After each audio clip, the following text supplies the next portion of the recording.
Welcome to Kenton's videos. Enjoy the video. You start by narrowing scope to a clear MVP and picking a platform that matches your needs. First, list 1-3 core features you must ship. This prevents scope creep. Once done, compare platforms for data limits, extensibility, and pricing. Make sure to test a sample app.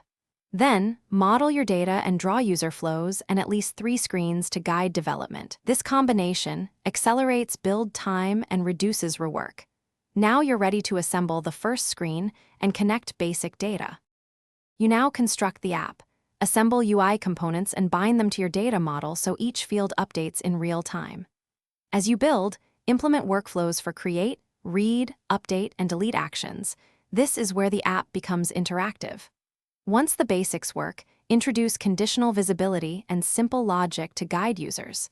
Make sure to add authentication and role checks now, because security later is harder. Test each flow manually and iterate.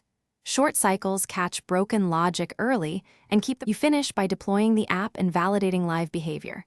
Follow your platform's deployment checklist step by step. After publish, enable analytics and error logging so you can measure usage and spot crashes. Collect user feedback through a simple form or in-app chat and prioritize fixes in short sprints. Make sure to monitor API quotas and auth tokens. If something breaks, try the common troubleshooting step, clear caches, reset user sessions, and verify API keys.